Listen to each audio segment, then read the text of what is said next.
Hello everyone, आपका स्वागत है यानी रेस क्यू में। और आज हम लोग जिस पे रिएक्शन कर रहे हैं वो एक वर्ल्ड अफेयर्स की वीडियो है एंड रिसेंटली जो बजट आया है उस पे भी आई थिंक एक्सप्लेनेशन है उसमें। तो हम लोग इसमें फाइंड आउट करेंगे कि हमारे इस बार के बजट में हमारी क्या क्या चीज़ें हमें एग्जेम्प्ट मिला है। बट मुझे जितना पता है कि इस बार के उसमें टैक्सेस जो है वो इंक्रीज नहीं करा है एंड क्रिप्टो में टैक्सेस लगा दिए 30% के अराउंड में।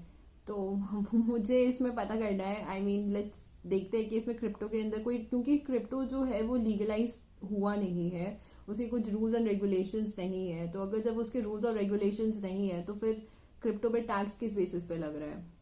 तो लेट्स सी, मे बी हमें इसमें कुछ नया पता चलेगा कि बजट में हमारे लिए क्या बेनिफिट है क्या बेनिफिट नहीं है। तो हम इस वीडियो के यहीं पर हम स्टार्ट करते हैं। बट वीडियो स्टार्ट करने से पहले मैं बता दूं, प्लीज गाइस लाइक करो, सब्सक्राइब डेफिनेटली करो और मुझे कमेंट सेक्शन पे आप लिख के जरूर बताओ कि आप लोगों को मेरा रिएक्शन कैसा लगा। तो हम वीडियो के यहीं पर स्टार्ट करते हैं।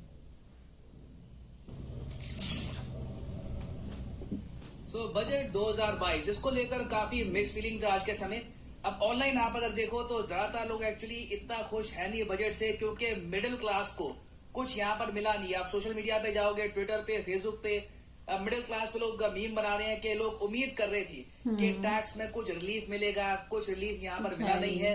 फिर सरकार ने बहुत ही बड़ा फैसला ये लिया है कि क्रिप्टो करेंसी पर जो भी अर्निंग होगी उसका 30% प्लस 1% टीडीएस सरकार ले जाएगी। और इसके रिस्पॉन्स में आपने ऐसे आर्टिकल्स भी हो सकता है देखिए। फॉर एग्जाम्पल आप देखोगे, आज तक का आर्टिकल है सब लुट गया, बर्बाद हो गया। तो देखो, कुछ यहाँ पर मैं कहूंगा शॉकिंग फैक्ट्स भी हैं इस बजट पे, मगर बहुत सारे पॉजिटिव्स भी हैं।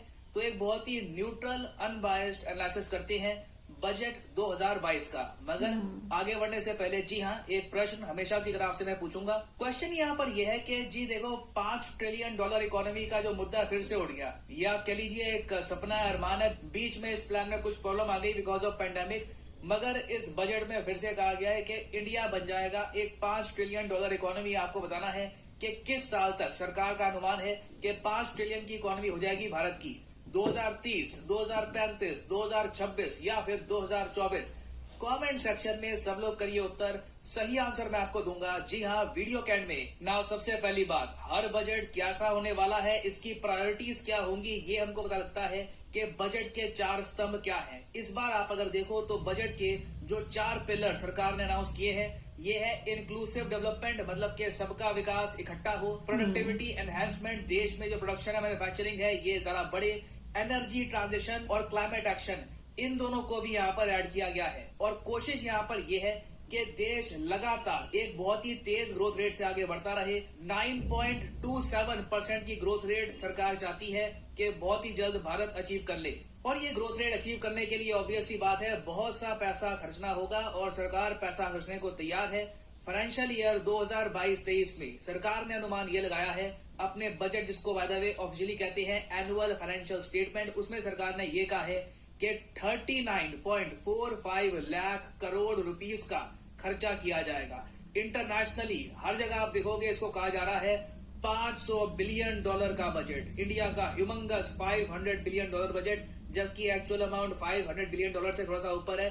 527-30 के आसपास का ये अमाउंट है एक्चुअली में। इंडिया का जो ये कोलोसल बजट है, इसकी जो प्रायोरिटी सरकार ने रखी है वो ये है कि लॉन्ग टर्म ग्रोथ पे हम फोकस करेंगे। एक बार को अभी के लिए मिडिल क्लास को, देश के गरीब वर्ग को कुछ हम स्पेशल अभी के लिए नहीं दे रहे, कुछ उनके लिए स्पेशल स्कीम्स वगैरह अभी हम रोल आउट नहीं कर रहे। मगर टाइम ऐसा है कि हमको लॉन्ग टर्म ग्रोथ में फोकस करना होगा, क्योंकि बीच में कोविड की वजह से ग्रोथ हमारी बहुत ज्यादा खराब हो गई थी। अब यहाँ पे आप कहोगे अच्छा, जो ये अमाउंट है लगभग 40 लाख करोड़ रुपए का, इतना पैसा सरकार के पास है कि सीधा हम खर्च रहे हैं? तो इसका आंसर है नहीं, ऑब्वियस सी बात है।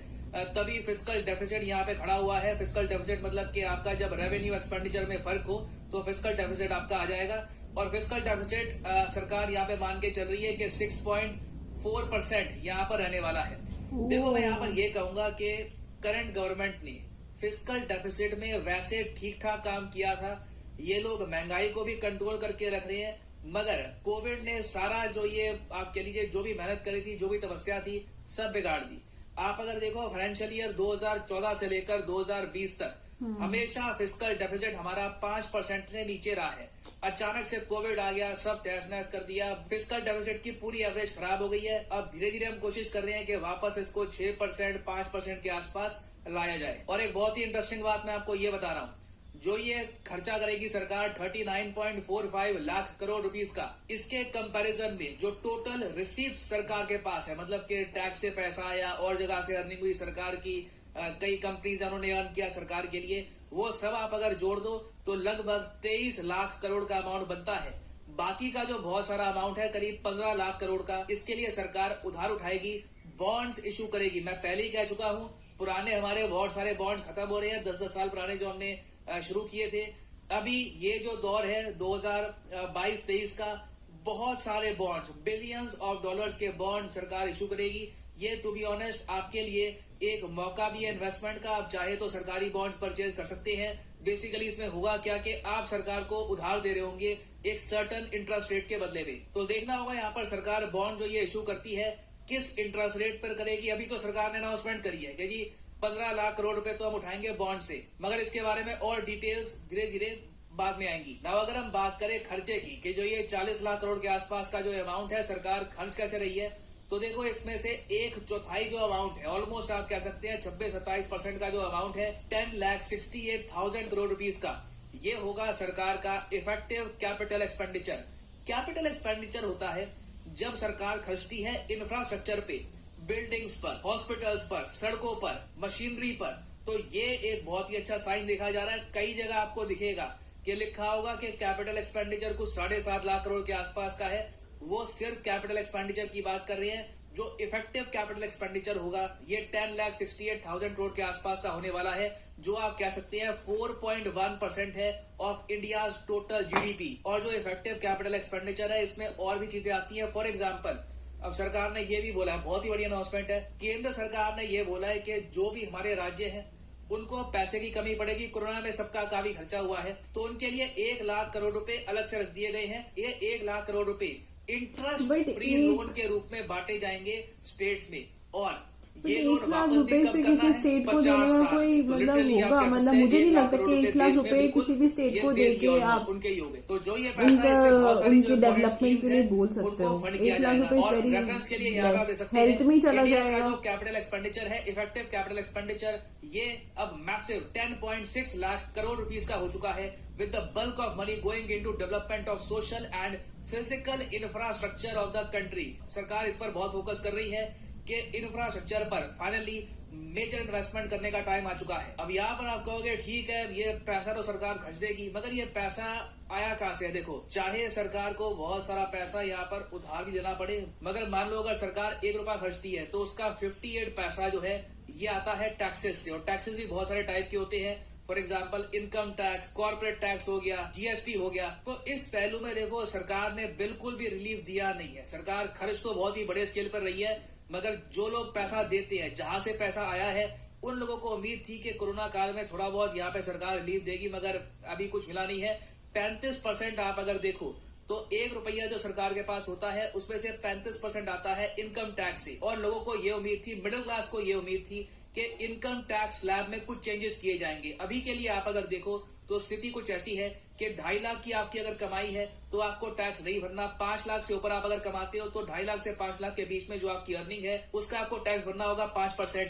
और जैसे जैसे आपकी अर्निंग बढ़ती है तो आपका टैक्स 5%, 15%, 20% के आसपास धीरे धीरे बढ़ता रहेगा। लोगों को उम्मीद ये थी कि टैक्स स्लैब चेंज किया जाएगा, थोड़ा सा दायरा बढ़ाया जाएगा कि अगर मान लो आप 6-7 लाख कमाते हो तब भी टैक्स भरने की आवश्यकता नहीं है। जो बेसिकली मिडिल क्लास है, जो लोग अर्न कर रहे हैं आराम से 50-60 हजार रुपए पर मंथ, उनको सरकार कुछ यहाँ पर रिलीफ देगी। बट यहाँ पे मुझे बहुत ही फनी लगा ये बात देखकर कि हमारी फाइनेंस मिनिस्टर ने ऑन रिकॉर्ड इंटरव्यू में यही कह दिया, सॉरी मैं नहीं कर पाऊंगी, अभी स्थिति ऐसी नहीं है, सरकार खुद बहुत ही बड़े स्केल पर बॉन्ड उठाएगी। हमारा ओवरऑल जो फिस्कल डेफिसिट है आपको पता है 6% के ऊपर का है, तो अभी तो टैक्स में रिलीफ सरकार नहीं दे पाएगी। मगर यहाँ पे मैं कहूंगा बहुत ही बड़ी स्टेटमेंट है। हमारी फाइनेंस मिनिस्टर ने ये भी कहा है कि देखिए मैंने टैक्स बढ़ाया भी तो नहीं है, अब देखो ये जो स्टेटमेंट है थोड़ी सी गोलमोल है, क्योंकि exactly. ठीक है इनकम पे टैक्स तो नहीं बढ़ाया। रिसेंटली देखा गया है कि इंडिया में इवन जो मिडिल क्लास है वहां पर कई लोगों ने, चाहे छोटा अमाउंट भी क्यों ना हो, 1 लाख 2 लाख रुपए क्रिप्टो करेंसी में पैसा लगाया था और कुछ लोगों ने पैसा यहाँ पर कमाया भी है। अब सरकार यहाँ पर ये कह रही है कि क्रिप्टो करेंसी में जो भी आपने पैसा कमाया हो उसका 30% सरकार लेके जाएगी। ये अपने आप में एक मैसिव स्टेटमेंट है। आप इमेजिन कर सकते हैं कि जिन लोगों ने क्रिप्टो में इन्वेस्टमेंट कर रखी हो, बाय द वे पर्सनली मैंने कभी भी क्रिप्टो में इन्वेस्टमेंट नहीं करी, हाँ मेरे कई दोस्त हैं, उन्होंने बोला है कि इस डिसीजन से उनको काफी बड़ा झटका लगा है, उनके प्रॉफिट्स ऑलमोस्ट गायब ही हो गए हैं। क्योंकि अगर आप मान के चलो एक आदमी ने बिटकॉइन में कुछ 1 लाख रुपए डाले थे, उस 1 लाख रुपए के मान के चलो आप 2 लाख के आसपास हो गए हैं, तो उसको अपने प्रॉफिट का 30,000 रुपए सीधा सरकार को देना होगा यहाँ पे। तो उसके लिए काफी बैड न्यूज है और ये तो खैर एक बहुत ही रेयर केस है जिसके पैसे डबल हुए हैं। ज्यादातर लोग आप अगर देखो उनके पैसे डूबे ही है क्रिप्टो करेंसी में। रिसेंटली जिस तरीके से सेंट्रल एशियन कंट्रीज में काफी अस्थिरता बन गई थी, तो उसके बाद हमने देखा है कि क्रिप्टो प्राइसेस लगातार क्रैश कर गए हैं, कई लोग ऑलरेडी लॉसेस में हैं और अब सरकार ने ये कह दिया है कि कल को तुम्हारे लॉसेस प्रॉफिट में कन्वर्ट होते हैं तो उसका भी 30% सरकार लेगी। तो बेसिकली एक्सपर्ट्स क्लियरली ये कह रहे हैं कि सरकार ये चाहती है कि क्रिप्टो करेंसी की तरफ लोगों का जो आकर्षण है ये कम हो, लोग वापस लौटे स्टॉक मार्केट की तरफ।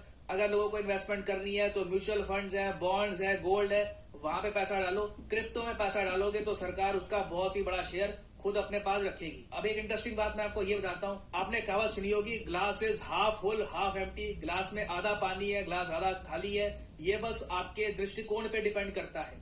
अब इंडिया में हम लोग 30% को लेकर काफी कंप्लेन कर रहे हैं, मगर इंटरनेशनली जो इन्वेस्टर्स हैं, जो बड़ी कंपनीज हैं, वो कह रही है तो बहुत अच्छी न्यूज है।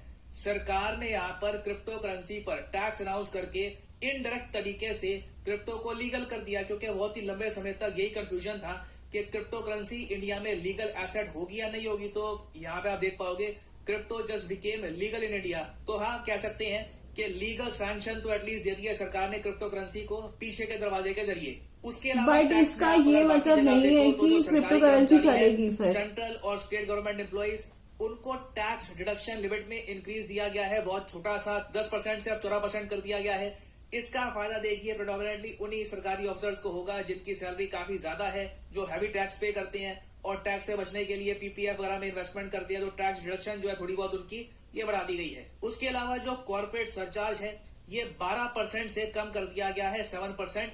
ये जो मेजर कॉर्पोरेशंस हैं उनको इससे थोड़ा बहुत बेनिफिट मिलेगा। नाउ फिर हम बात करते हैं डिफेंस की, क्योंकि देखिए डिफेंस एक बहुत ही बड़ा यहाँ पे एस्पेक्ट है पूरे बजट का।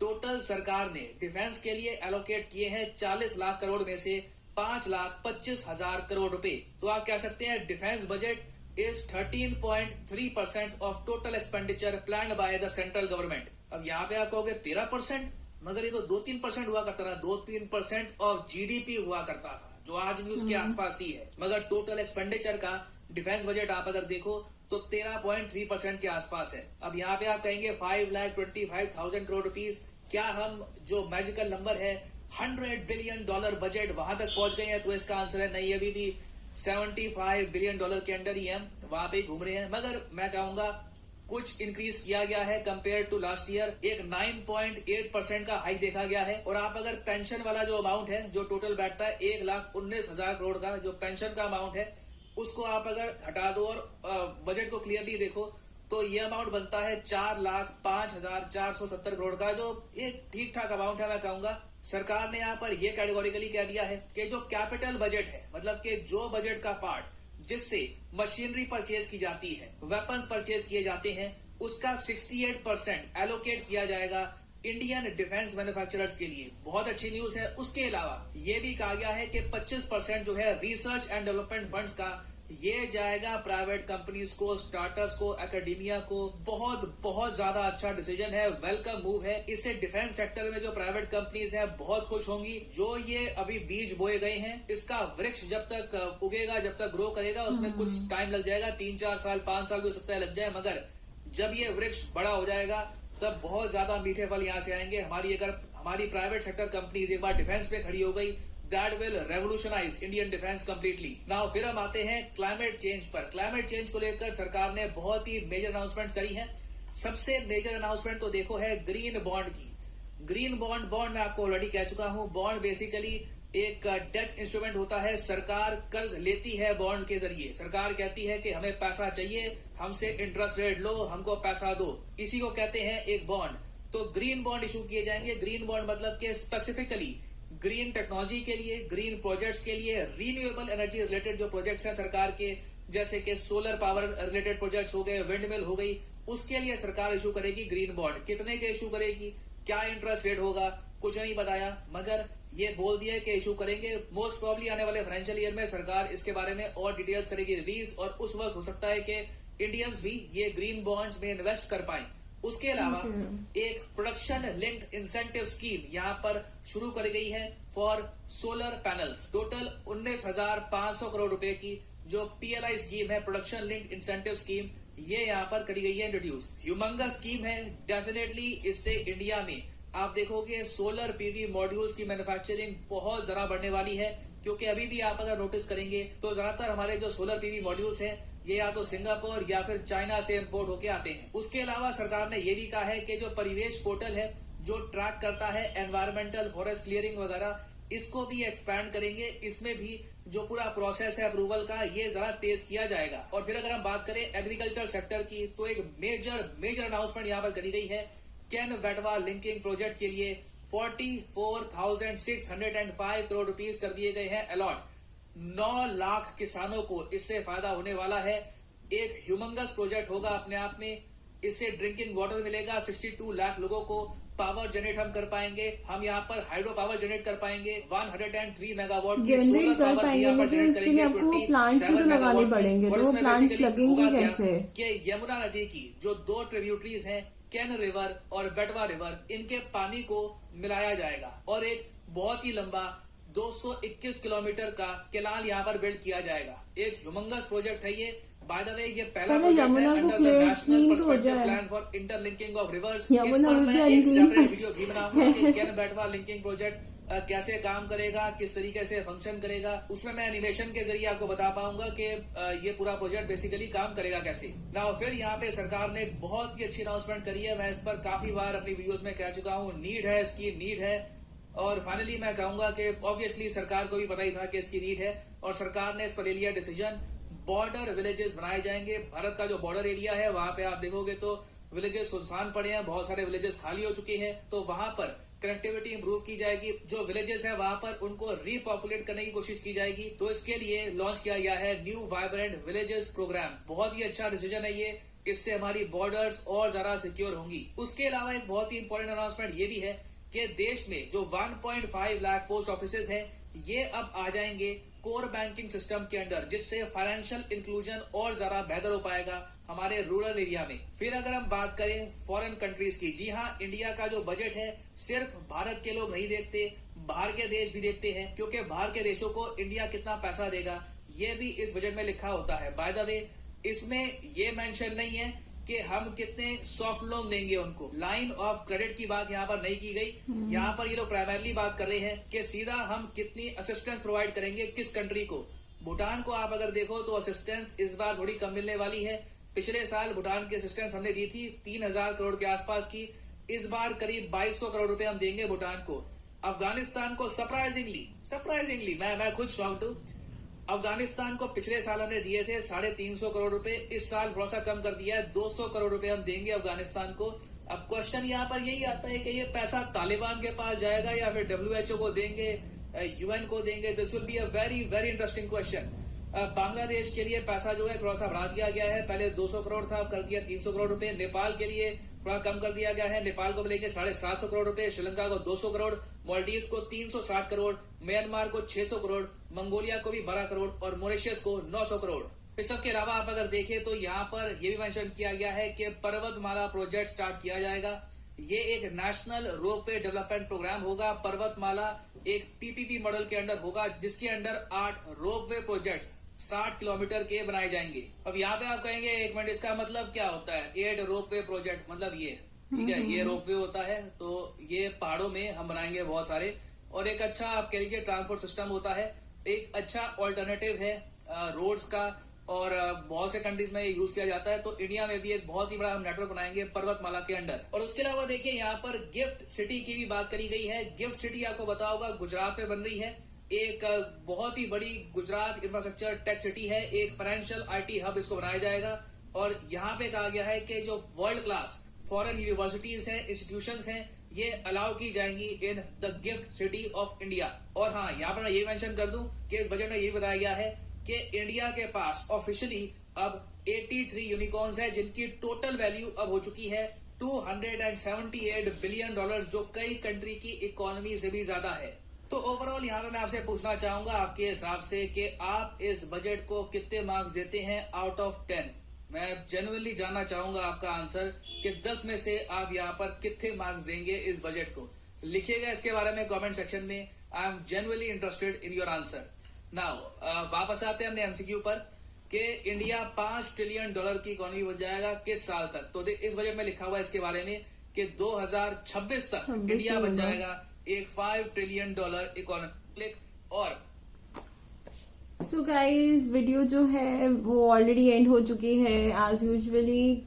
मैंने आपको वीडियो के स्टार्टिंग में मैंने बता दिया था कि मुझे कुछ चीज़ों के बारे में बजट में मैं बिल्कुल क्लियर नहीं थी, इसका कॉन्सेप्ट मुझे क्लियर करना था, जो कि हो चुका है। लेकिन मतलब एक तो क्रिप्टो करेंसी के ऊपर जो बात हुई है, मैं ऑनेस्टली बता रही हूँ, क्रिप्टो करेंसी को पार्शियली लीगलाइज करा गया है, बट इसके पीछे का एक बहुत बड़ा गेम प्लान भी हो सकता है कि क्रिप्टो को आप अगर एक बार लीगलाइज ऑथेंटिसिटी आप कर दोगे ना, उसके जो भी रूल्स और गाइडलाइंस से बाद, जैसे कि शेयर मार्केट में जैसे सेबी रूल्स हो गए, बहुत सारे अलग अलग रूल्स जो हो गए वो आ चुके हैं, तो उसके अकॉर्डिंग आप उसको रेगुलेट कर सकते हो। लेकिन अगर आप क्रिप्टो के अंदर आप उसके अंदर रेगुलेशंस नहीं ही लेके आओगे तो कल को वहां पे कोई फ्रॉड होगा, आप उसको डायरेक्टली पकड़ नहीं सकते हो। गवर्नमेंट से वहां से अपना इन्वेस्टमेंट ले रही है, अपना प्रॉफिट ले रही है लोगों से। लेकिन यहाँ पे कहते कि अरे आपको लीगलाइज कर दो, उसको कोई लीगलाइज अभी तक हुआ नहीं।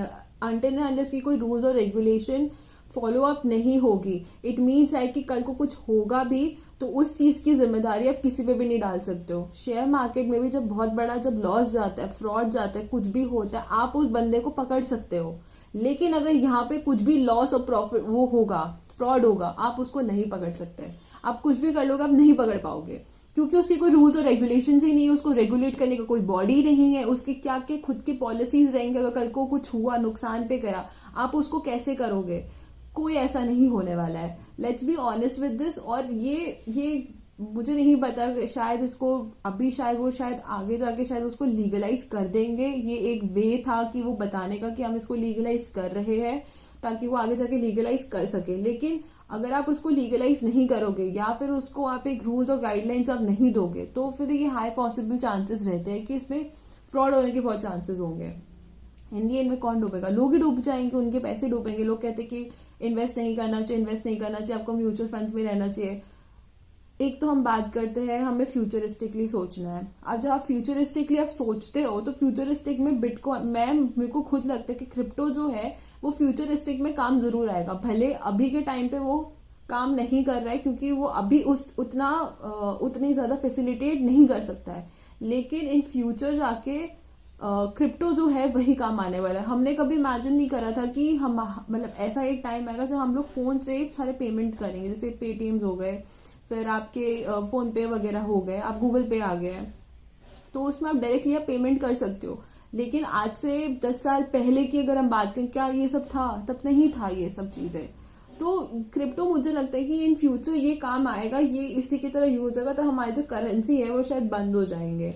तो मैं मानती हूँ अगर हम लोग फ्यूचरिस्टिकली सोच रहे तो हमें म्यूचुअल फंड और इन सब चीजों में इन्वेस्टमेंट का हमें नहीं सोचना चाहिए। हम लोग आगे बढ़ रहे तो हमें आगे का सोचना चाहिए। अगर हम म्यूचुअल फंड्स में अगर इन्वेस्ट करते रहेंगे तो म्यूचुअल फंड्स हो गए या फिर कोई और, ऐसा नहीं है कि उसमें इन्वेस्ट नहीं करना चाहिए। डेफिनेट सी बात है, उसमें इन्वेस्टमेंट करो। मतलब अभी अगर वो अवेलेबल है, उसकी गाइडलाइंस है, अगर कुछ भी होगा आपको अच्छा इंटरेस्ट रेट मिलेगा, सब कुछ होगा, तो उसमें आपको बेनिफिट मिल रहा है। ऐसा नहीं है कि म्यूचुअल फंड्स में आपको बेनिफिट नहीं होगा, है बेनिफिट उसमें। लेकिन हमें आगे का भी सोचना चाहिए कि ये भी चीजें आगे इन फ्यूचर में यूज होगी। ऑल ओवर द वर्ल्ड में अगर यूज होगा तो यहाँ पे भी यूज होगा ही, ऑब्वियसली बात है, भले देर से यूज हो लेकिन यूज तो होगा। तो ये मैं मानती हूँ कि क्रिप्टो में शायद होना चाहिए और हमें इस रूल्स और रेगुलेशन को फॉलो करना चाहिए ताकि आगे भी बढ़ सके।